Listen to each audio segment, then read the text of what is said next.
And there is an initiative that has been aiming to fight back against a lot of these practices that I think really need some big overhaul. And it's consumer protection laws. This is effectively what this initiative is, at its very core, is consumer rights advocacy. It's not about video games. It's not about Ubisoft. It's not about what's in a terms of service of a video game or not. It's really about consumer rights and people having the ability to choose what's going to happen with their own stuff. Initiative that I think a lot of you are probably very familiar with. It's called Stop Killing Games. That would be a good thing. And I've followed it since its inception. I've talked about it on stream quite a few times. So have I. Though this is my first video going over it. Oh. And I regret that now because I see it wasn't going as well as I thought it was. Admittedly, I didn't follow... I think it's gone very well. I'll be real, like almost 500,000 signatures is a tremendous success. But for those that don't know anything about Stop Killing Games, I'm going to let him explain it in his own words, so that way you can get an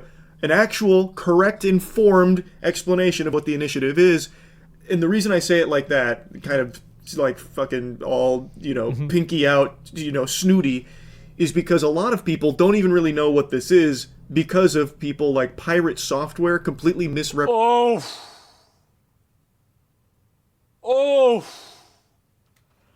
Oh, jeez. They bringing them up.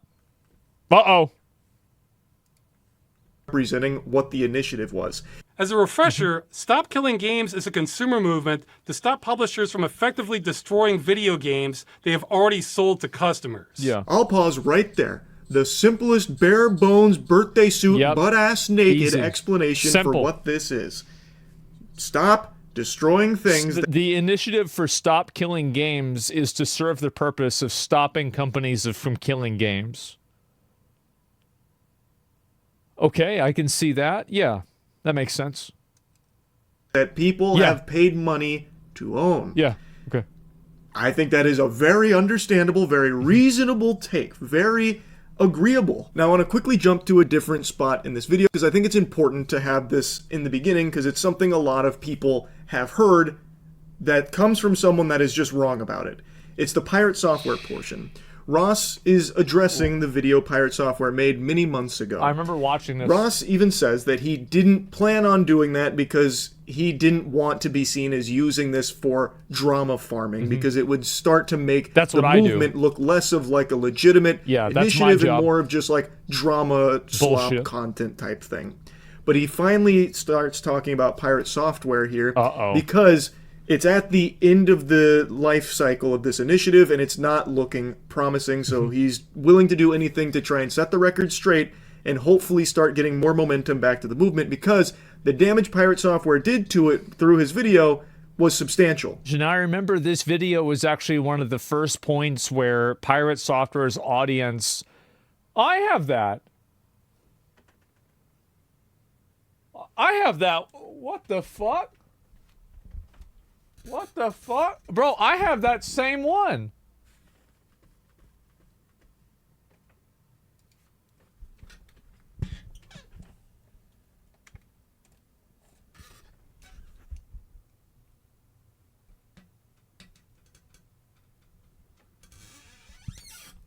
Holy fuck!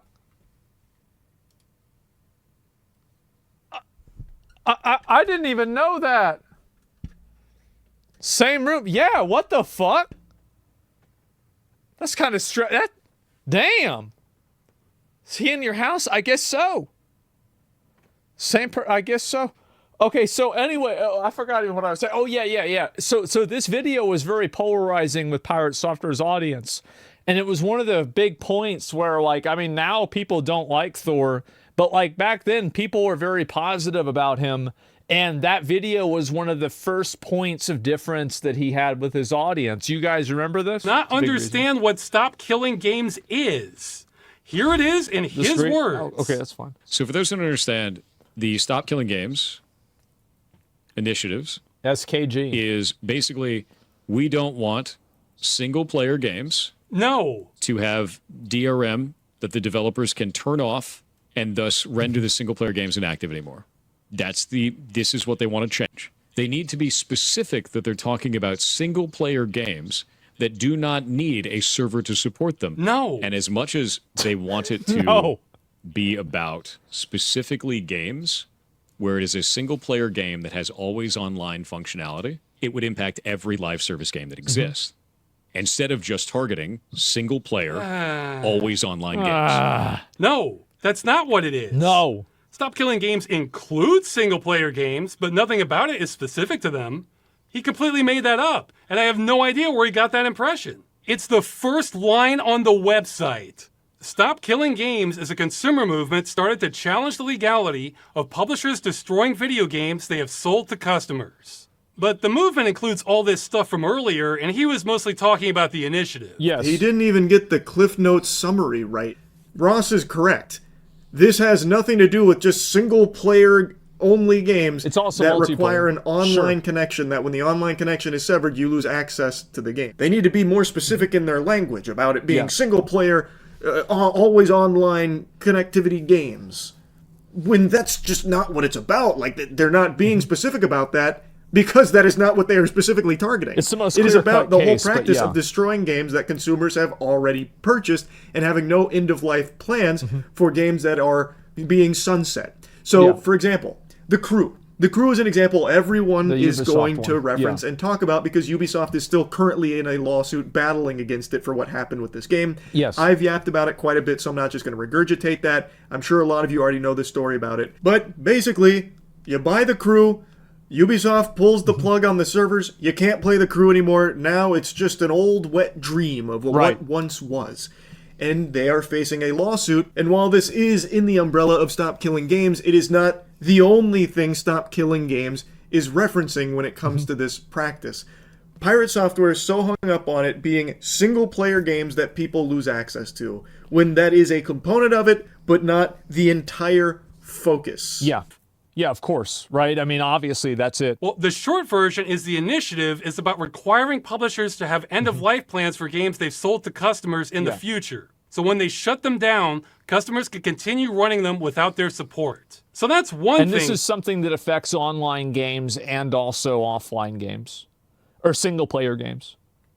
Thor doesn't understand. Yeah. But he also seems to think this is about converting multiplayer games to single-player. Transitioning an entire multiplayer server-side game into a single-player video game, which means rebalancing the entire experience around single-player, rebuilding everything in the entire game. How are you going to do that with Final Fantasy XIV? You're just going to make all the raids soloable? Imagine the day that World of Warcraft shuts down, and suddenly you have to make it a single-player game for every individual that ever bought the game. That's what they're asking for. No. Because they would have to sunset live service games as a single-player experience. The idea that suddenly you need to make... I don't think that it was ever stated that it needed to be sunset as a single-player experience. I don't think anybody ever said that. I mean, again, like the publisher maintaining the server seems like that would be like a logical question that you would ask. But making every game single-player, I don't really see why you'd need to think about that, considering there's so many locally run servers for all kinds of games, including WoW. Every single live service game, playable single-player offline? No, dude.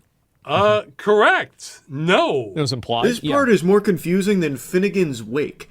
Because nowhere in anything on Stop Killing Games has this even been like a talking point from anyone besides Pirate Software. I don't know where he pieced this puzzle together. Like I don't get it. Like if I'm gonna try and like really reach here and give like a charitable explanation for this take, maybe he's extrapolating based on the idea that if publishers have to have end-of-life plans for their games, that includes MMOs, where once the game is getting sunset, you're pulling the plug on it. Yeah, that's you would what then he need means. to turn the game over to the community in a playable state, an accessible state, like give the code to them. Thus, it'd turn it into a single-player experience, so the onus would be on the developers to rebalance their game to be a single-player experience for them.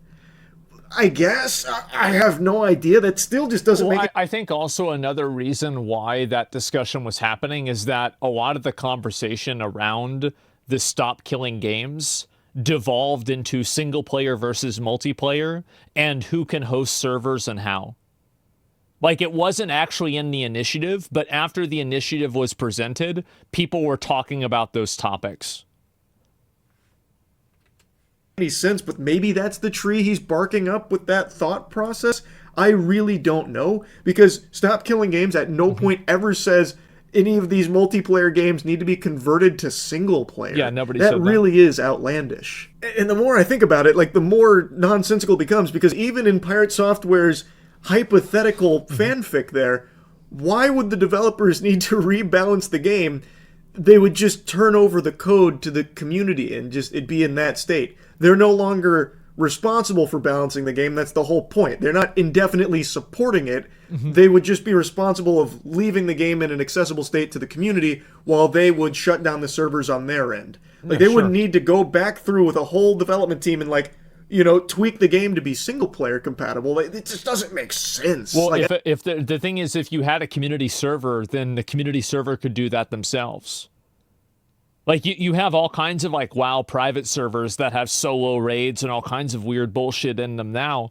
So really, it's not something that the developer would really need to do, because as long as people were able to host and run their own servers, this could be done by the community for the community.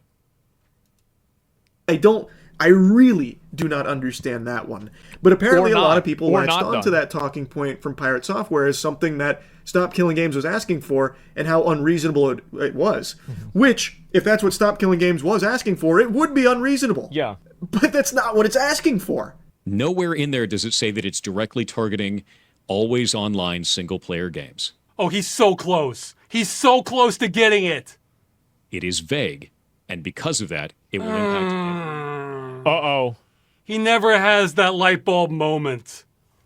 Well, he is correct in that statement. It's almost as if that's not what the initiative is asking for. I know this part is once again, and this was an outcome of the dialogue around it whenever it came out. Because, like, whenever this video came out, I watched the same video myself, and a lot of people were drawing a distinction between how would this apply to single-player games versus multiplayer games.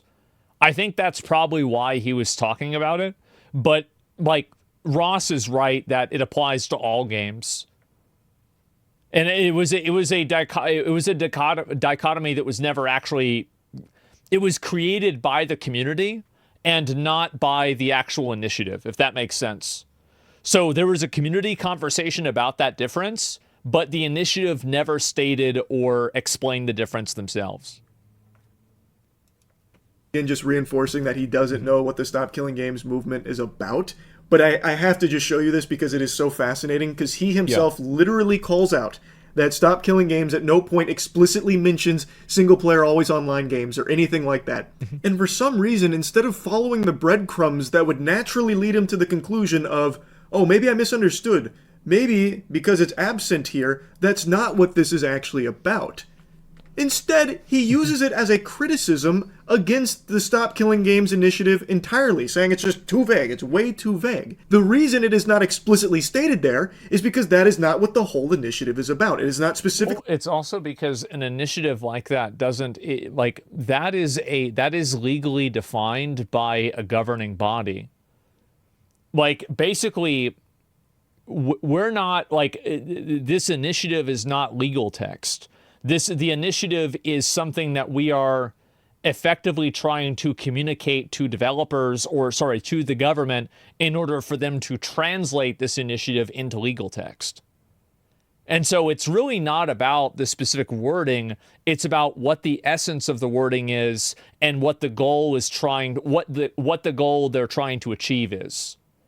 Like, very clearly, this wasn't written by a lawyer, and it would be debated between probably dozens of lawyers whenever it would be discussed. It's not a law. Yeah, exactly. Like, the reason why it's not hyper-precise is because it's not a law. It's to start the conversation. Yes, clearly. Targeting that thing that you keep saying that it is. I don't know how that never clicked. But those were his streams with a smaller audience. What does he say in his big YouTube video with over 1 million views that he had time to research? If we're trying to kill off the practice of developers putting together a live service game, pitching it as a single-player experience, and then taking away support in the future... Now he's changed it again and is making up how it's about single-player games are advertised. What is he doing?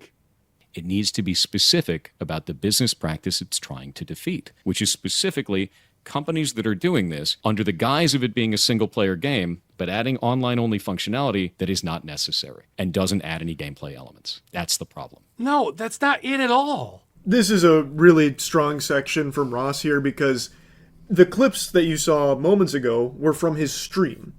When he took... Yeah, I mean, I'm sure that's a component to it, but it's not the entire thing. I mean, again, like there's and there would be, like, for example, the way that you would run a single player game would be different than the way that you would run a multiplayer game. Like, for example, like giving players the code for a game would be less necessary and less important if you're just running a game like Dark Souls 1 or Hades or something like that. So, like, it's just simply one permutation of it. But there's really about probably 4 or 5 of different types of games. More time to watch it and digest it, he still came back in that video misrepresenting it. Like, it never dawned on him. Like, on stream, he could write it off as like, oh, he didn't grasp it at the moment, maybe later on he did. Well, then he made the video where he still was talking about things that are just not what Stop Killing Games was about, and this was the one that really blew up and really started to kind of dismantle the Stop Killing Games momentum. If we don't like the idea of live service games as a whole, I get it. Don't play live service games then. Don't agree to those terms. No, he's getting a new thing wrong now. I think that the idea of not agreeing to certain terms is, I don't like that mindset. And the reason why I don't like the mindset is because you could make that argumentation to justify any type of consumer unfriendly practice that's ever existed. The fact is that certain things consumers should not be able to consent to because they're just simply not in the consumer's best interest. And that's why you need government and you need to have regulations. And I know some people act like regulation is some kind of evil fucking, evil spirit word. But the reality is that the computer you're using, the monitor that you're looking at, the phone that you're on, everything that you're using is a product of infinitely many Russian nesting dolls of regulations between distribution, merchandising, electricity, wattage, functionality, like everything. So everything like this is regulated. So the entire concept about this is about, regulation being bad, completely untrue.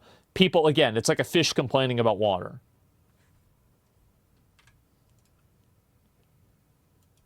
Live service games then. Don't agree to those terms. Yeah. No, the term he's should getting never a be new there. thing wrong now.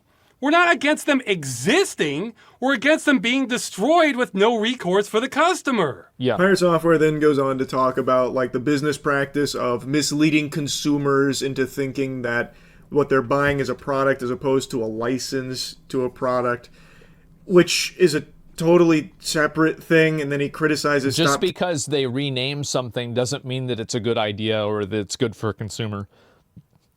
Maybe this is like a fucking socialism take, but if a business practice has no upside for the customer, then I don't really think it should exist. Why should a business practice exist at all if it has no upside for the customer? Killing Games for not being specific about that thing that he is bringing up, as opposed to what Stop Killing Games is talking about. So he's using that against them for some reason. And then Ross goes into like the license talk. Our problem is not with licenses failing to inform people. Blizzard says they can take away your purchase for no reason. Yeah, I think that's bullshit. They shouldn't be able to do that. If they do, they should have to give you your money back. There's somebody saying they don't have enough knowledge to understand the problem. This is about giving away the code. So this is one thing that a lot of people might not understand is that you don't need to be an expert in coding to realize that you're getting scammed. Just because somebody knows a lot about coding and they understand it better than I think Pirate Software probably understands coding better than me, Ross, or Charlie. I would assume that to be the case. But again, think about how many other things, like, we don't know a lot about. Like, we don't know how to make a car. We don't know how to make an airplane. We don't know how to do any of this. But does that mean that we can't ask for safer cars and safer airplanes at better prices that are reasonable? No. Or medicine or something like that. So the reality is that, yes, while somebody might have more knowledge in the topic, that doesn't necessarily mean that that knowledge overrides other people's desire to be treated fairly. And I think if you applied this logic to other situations where people don't have that knowledge in, it would become immediately true that that's the case.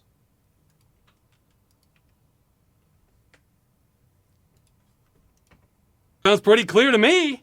Our problem is those terms are so hostile to consumers and the medium that they should be... And that's the thing, is that just because you put something in your terms of service, the terms of service does not override the law. Taken off the table entirely. Yeah, it's not like you can just that cancels it out. Forget video games. That's not how it works. If you look at basic commerce for hundreds of years, when you paid money, you either got to keep what you paid for, or if it was a service, you were told when your access ends. Yes. The vast majority of online-only games do neither of those. He's exactly right. That is a huge problem. Now, Pirate Software is correct here about these companies that will mislead consumers.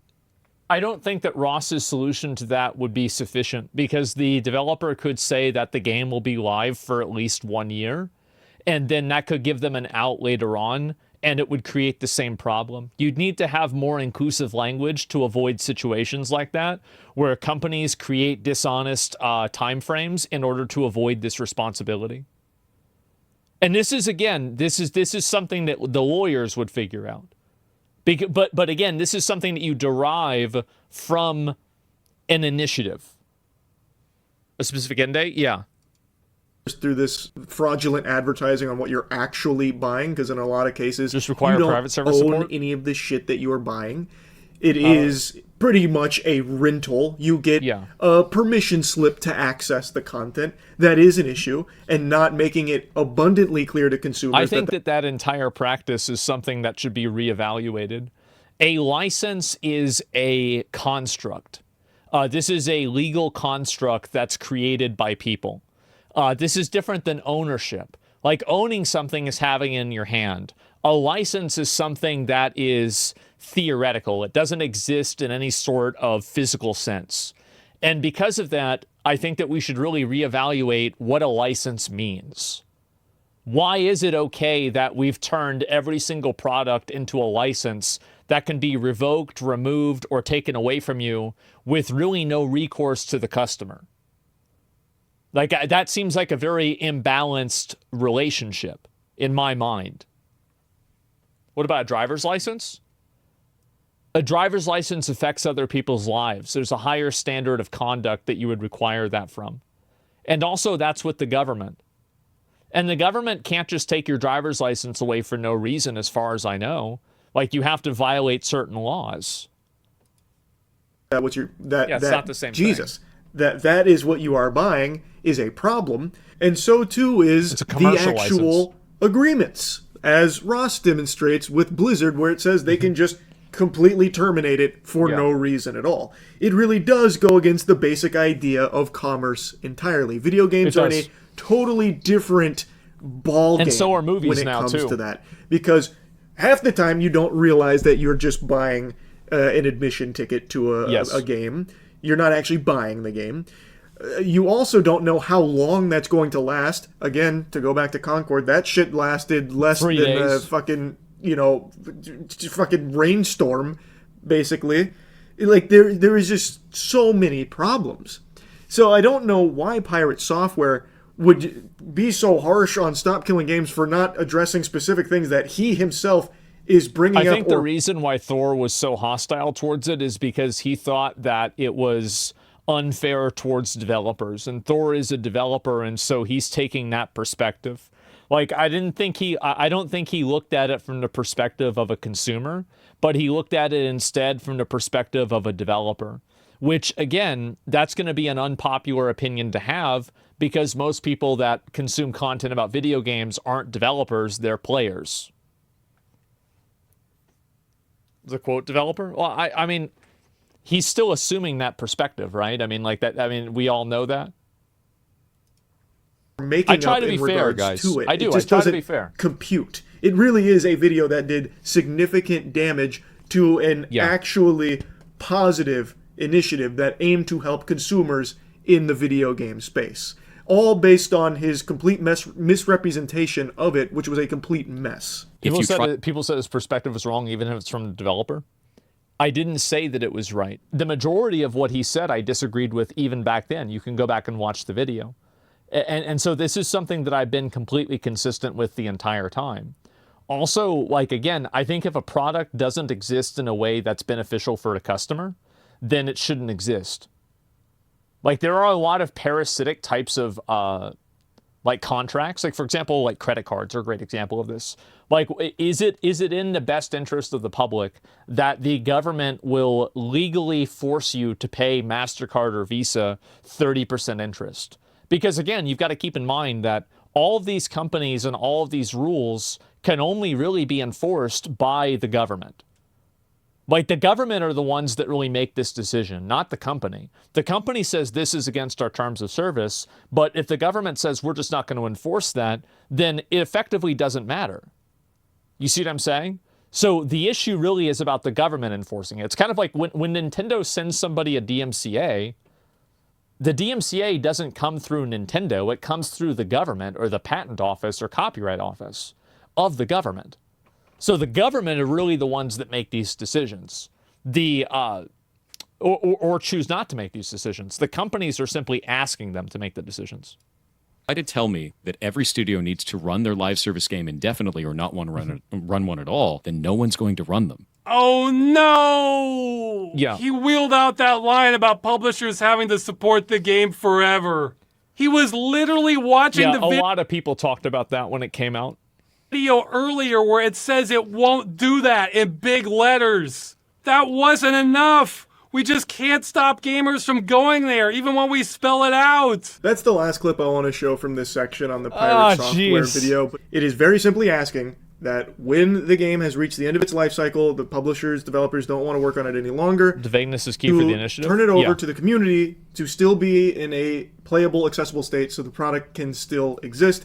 There is some more nuance, obviously, to how that works, given like publisher developer licensing and a lot of like the code, the binary, that kind of thing. There is a lot at play. I'm not sure if I agree that the companies should have to relinquish the code. I'm not sure if I agree with that. I think that might go too far.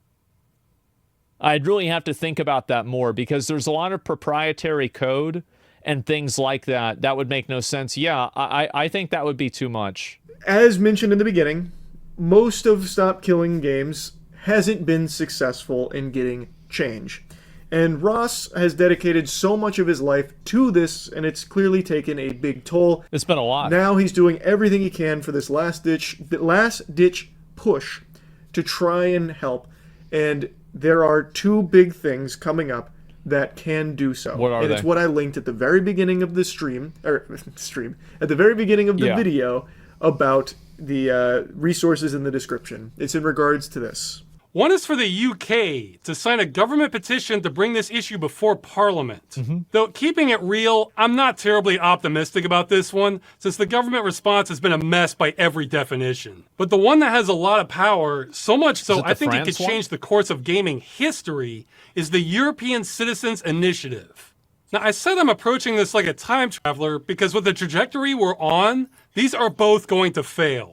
Again, this one is crazy powerful, but the hurdle we just couldn't get past was that it requires 1 million signatures from citizens of EU countries.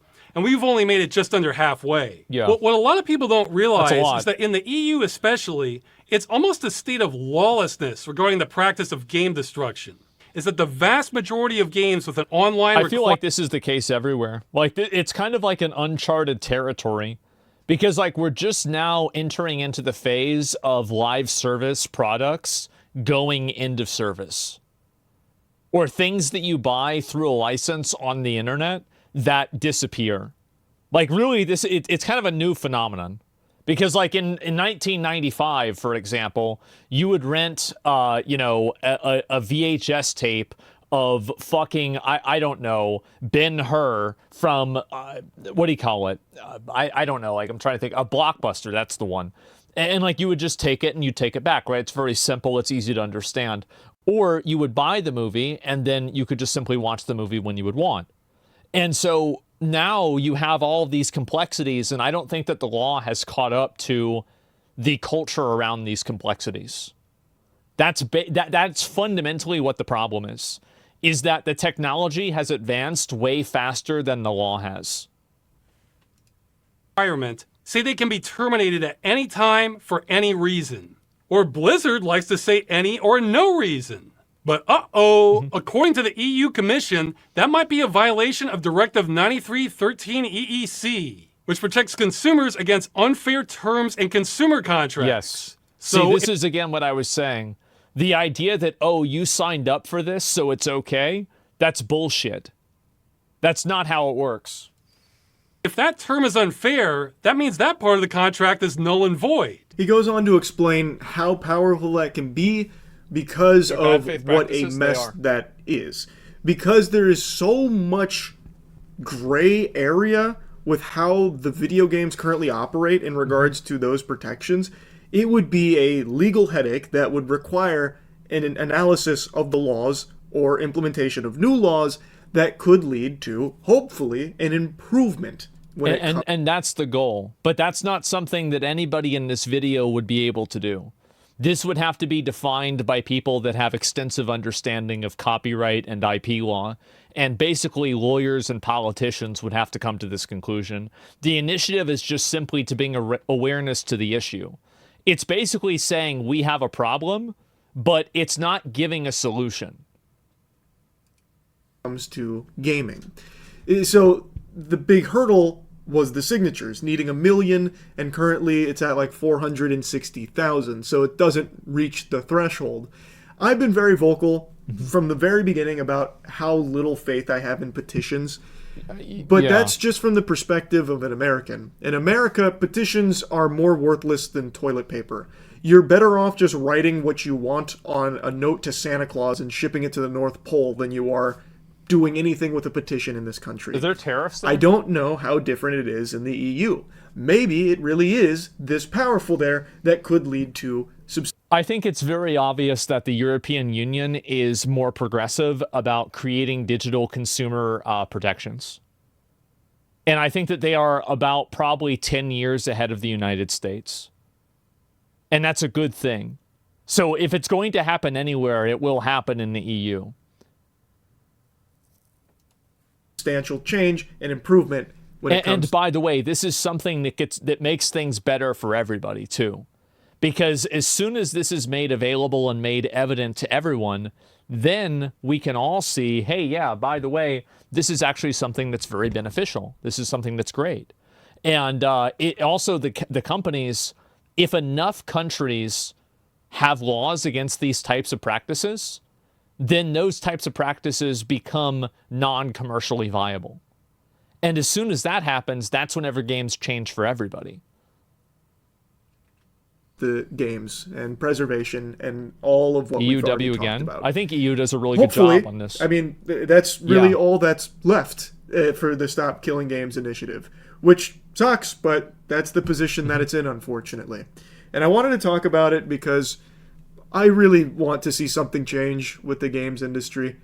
I've said that so many times recently, but it's in such a sorry state. I mean, I'm talking big budget AAA space. Indies, I think, are absolutely crushing it. Absolutely. I think big budget AAA games right now are in a transitionary period. And it seems like also one of the big reasons why I think AAA gaming right now is suffering is because it's subjected to something that's very upsetting to someone who has a monopoly, which is competition. When you have Chinese developers, Korean developers, and now Indian developers, and of course, obviously, you have some European developers. European is the West, but again, I'm talking primarily about America. You have people like the Warhorse Studios that made Kingdom Come Deliverance 2, or you have it's not Sandbox, it's Sand something Interactive that made Expedition 33. So that's really what I think is happening, is that you're having more of these companies come in and compete against the Sandfall. Yeah, there you go. Sandfall Interactive. You're having them compete against these traditional studios, and the traditional studios are just simply too big or too large to compete. That's what's happening. Golden right now in the golden age of indie games, but overall, in the big budget games and the way the industry keeps pushing things, it sucks. So I wanted to talk about Stop Killing Games here. Hopefully things can turn around and maybe a huge W's around the corner for the Stop Killing Games initiative.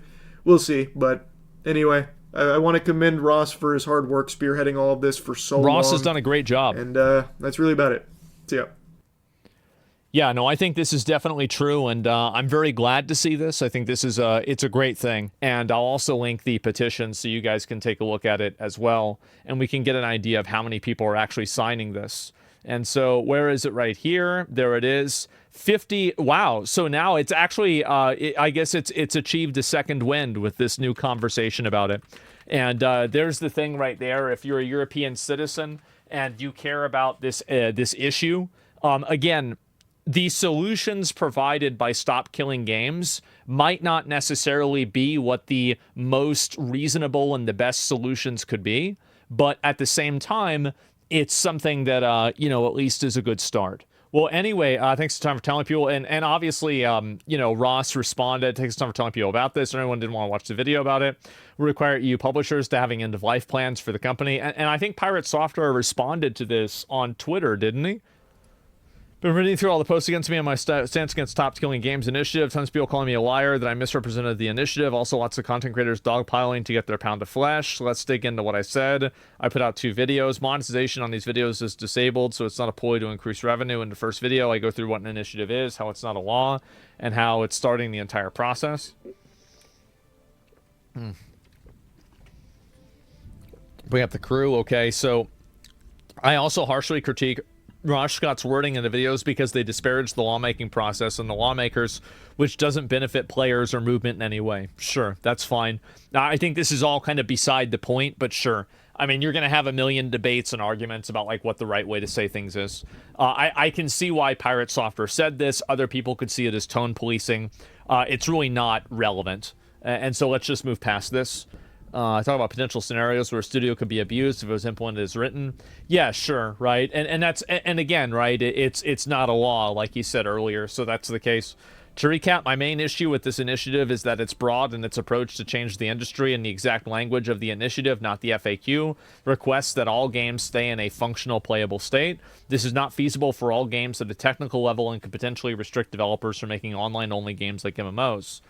Well, I don't know if it would restrict them, right? I mean, I don't know how it would really restrict them. As long as they had an end-of-life plan that people could just run their own server of the game, then I don't really see the problem with that.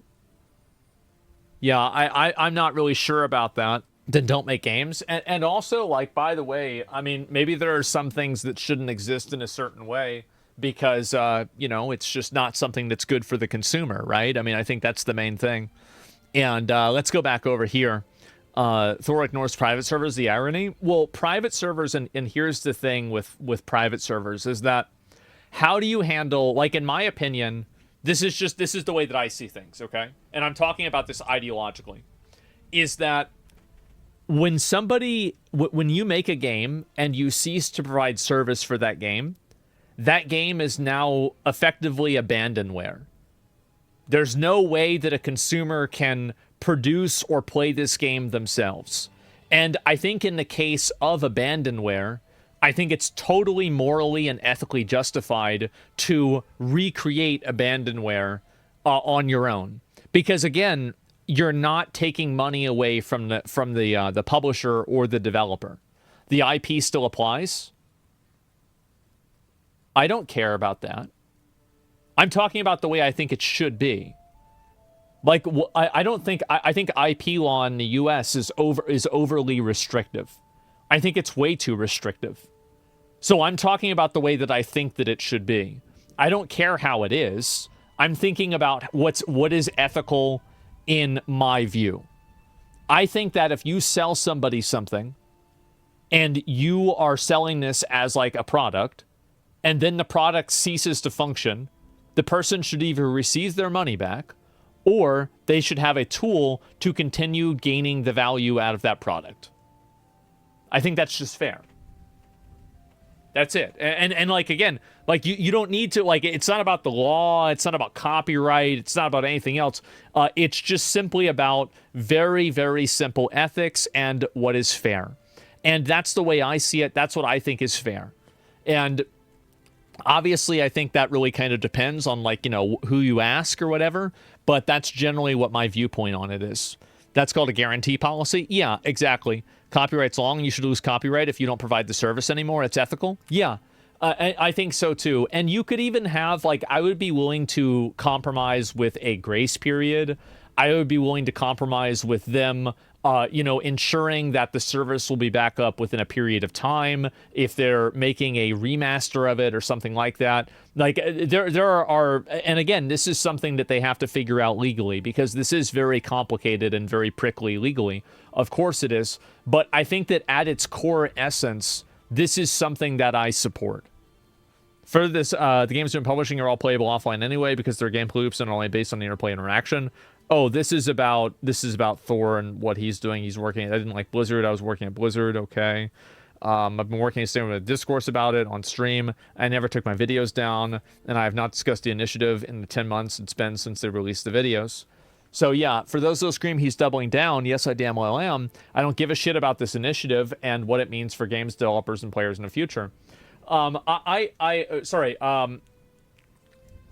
finish out, I do give a shit. I misread, excuse me. Just because I don't support this doesn't mean you should blindly follow me and the pretty words on the internet. Yeah, just look it up and figure it out for yourself. And so requires publishers to sell or licensed video games, customers, European Union, to leave said video games in a functional state, a playable state. Yeah, I mean, there's obviously a lot of extrapolation that's going to go into this, and a lot of assumptions that need to go into this. Either turn the IP over, customers shouldn't be able to make, sells the product. Like, this is, like, I would say this for sure. Not for sure, but I'm pretty confident about it. I think that if you're selling a game and you stop providing that game, and then somebody recreates that game not from your code, but they just reverse engineer it and they recreate it on their own, I don't really see that as a problem. Now, but there's a lot of complexities to this. Like, for example, like, let's say it's Super Mario, okay? Like, there's a Super Mario game.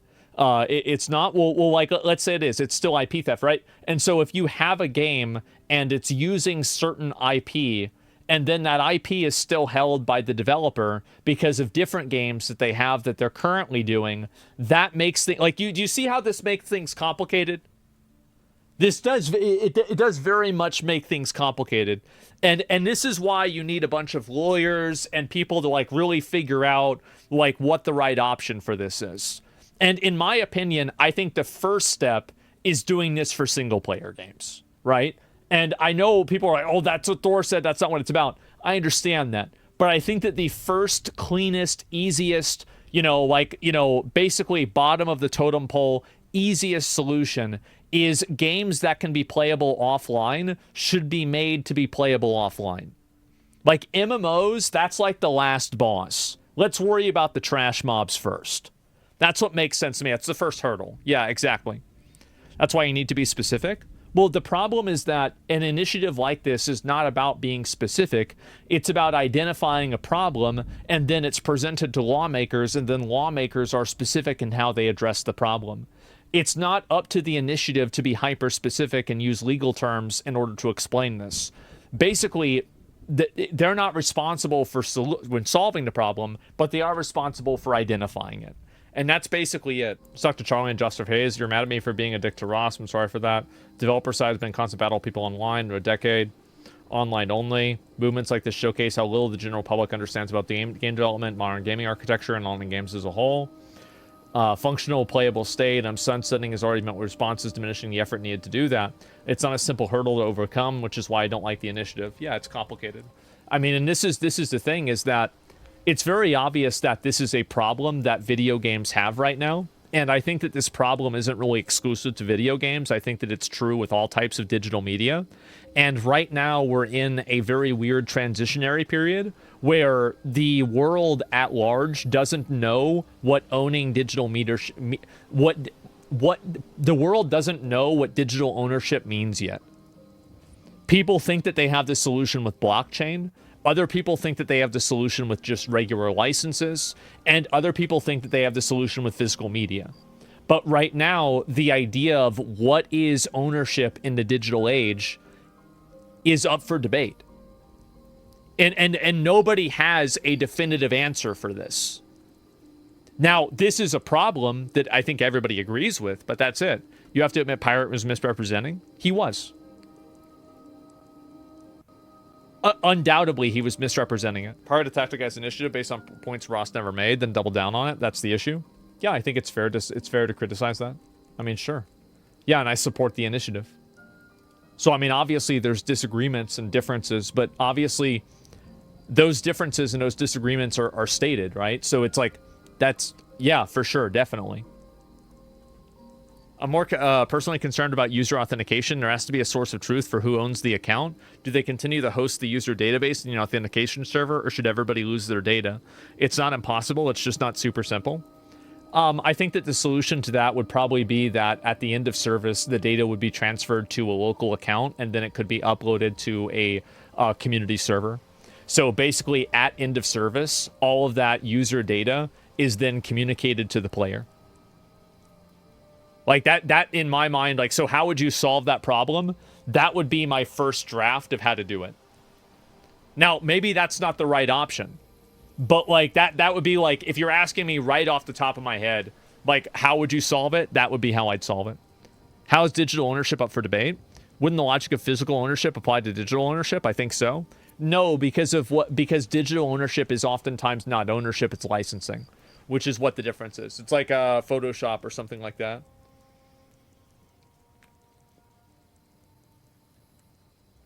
That's right, James. So, how's your dad doing? I'm actually going to go check in just a little bit, actually. Yesterday, I called earlier today, and, you know, they said there was, you know, quote, minimal improvement with his lung. And so that's, hey, I mean, that's better than nothing, right? And so I'll probably go up there actually pretty soon here and go do that. I mean, obviously, like, it's been kind of pretty, it's been really stressful. But yeah, that's where things stand right now. And so they told him that they thought that he might be there for 5 days. I mean, in my opinion, as long as there's a number of days that he's there, I'm happy. Like, not that you know, assuming he doesn't die there, right? I mean, I'm just gonna say it. Like, that's what I'm worried about, because that's what happened to my mom. So that's what's in the back of my mind. That's what's stressing me out a lot. And so hopefully that's not what happens. I think the chances of that happening are low. They definitely exist, but they are low. Has he been checked for COPD? He does have COPD. He does. And he's 78. He's not 108, right? Like, he's not super young, and he is old, but he's not 100 years old. And so, you know, hopefully they'll be able to do whatever they can. I know you're not religious, bro, but I'm praying for your dad. I appreciate all of it, right? I mean, like, the way I look at it is I pray for my mom all the time, and I'm not religious. But I say, hey, bro, if there's a 1% chance, I've got how many 1% mounts? So, yeah, no, I do the same thing. I mean, you gotta do something, right? I mean, how else do you do? Like, what do you do? You leaving early today? Yeah, I'll be leaving early today and probably also tomorrow, and I don't know how long this is going to take, but, you know, like, he doesn't have a lot of other family here, and so, you know, it's like I've got to go over there and, you know, help him and everything, and that's just what it has to be. It's got to be me. And so that's all there is to it. And so I'm going to keep trying to do my best and be online every day, and that's really what the plan is. So thank you guys all very much for watching. I really appreciate it. We had a great day today. I guess I can chill out for like 10 more minutes or so, and then I'll head out. Fuck. Please check for endocarditis. My mom died as a complication treating pneumonia. Endocatharsis? Yeah. I'll have to look and see that. Are you opposed to therapy to talk through some of this stuff? I mean, I don't think that this is a really. I don't think this is really a therapy situation. It's just simply a really stressful, hard situation. I mean, like having like one parent in the hospital. That's really stressful. It is, especially whenever you don't have like a large family around to support. Like I have family members, I do, but like they're all in Florida and other places in the country. It's just a shitty situation, really. That's it.